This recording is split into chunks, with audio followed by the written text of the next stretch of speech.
So once the flooring was laid, I rolled the chassis back under the frame of the caravan and lined it all up how it used to sit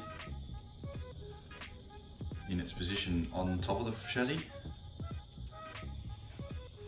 So, when you look down here, these holes actually still lined up with the existing metal that was under there, so that's how I knew where to position the chassis back on the floor. And once that was done, it was just a matter of getting the walls pegged down, screwed down all nice and straight.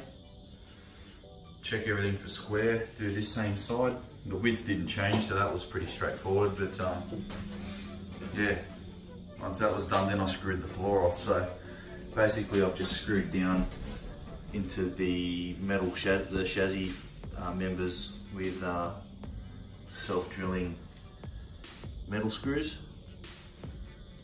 and they seem to work pretty good. So that was a good accomplishment, get it all back underneath and look like a caravan again. We didn't get that on film, unfortunately, but yeah, you get the gist. So that's all the flooring taken care of. On the underside, we coated it with some bitumen waterproofing paint,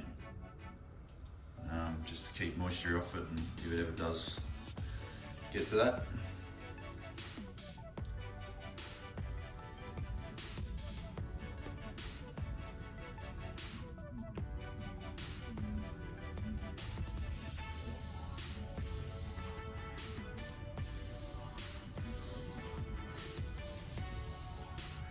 New wheels and tyres, new brakes, new bearings, all chassis tidied up.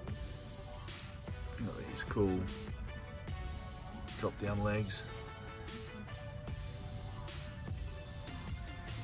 2 at the back, 2 up front.